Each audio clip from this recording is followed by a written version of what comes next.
Sarah Huckabee Sanders talking to reporters there, briefing them on what to expect from Hurricane Harvey. We heard also from Steven Mnuchin, Treasury Secretary. They're announcing sanctions on Venezuela. I guess Goldman Sachs is not going to be able to do any more of those bond deals down there to prop up the Maduro government. And, of course, he also said something very, very important, which is that the debt ceiling will be raised. In other words, America will keep on paying its bills, even if it means we have to borrow more money. Joining me right now, Bullseye Brief founder and author Adam Johnson, American Majority CEO Ned Ryun, and Democratic strategist Pablo Manriquez.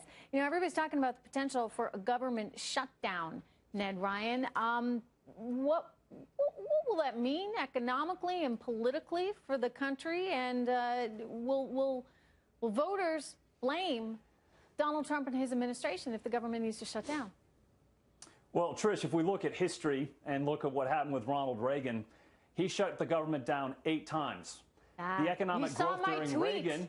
I did see your tweet. I cheated. But here's the thing, though. Let me remind the viewer, 8 times, more than any other president in recent history.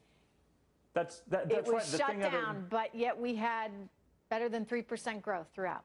I was going to say it was 3.5% growth on average during Reagan's administration. And so when people say, you know, Trump might shut down the government if he doesn't get the bill that he wants, you know what? It was actually good for the economy. And I think the thing that's been interesting listening to this press conference, hearing the discussion not only of Venezuela, Goldman Sachs, the debt ceiling, the tax cuts, I think the thing that has perplexed people in D.C. and in New York City is that Trump is not in pursuit of corporatism. He's not in pursuit of republicanism. He's in pursuit of Americanism. And I think that's the thing that people still haven't gotten their heads around, that he does view himself as the voice of the American people that are outside of that D.C., New York City bubble. I hear you. And I think that a lot of people love him for it. But that said, you got to be able to get stuff done, right? I mean, we need to be able to see tax cuts get done. Yes, it is a do-nothing Congress. As Doug points out, the American people will still blame Congress, as they always do. And Donald Trump has, by the way, been setting the stage for that quite well, already calling out so many members of Congress. Go ahead now. Trish, no, the thing I was going to say is, let's, for example, the recent spat with Senator Bob Corker in Tennessee. Trump's approval rating with Republican voters in Tennessee is at 86% as of this summer.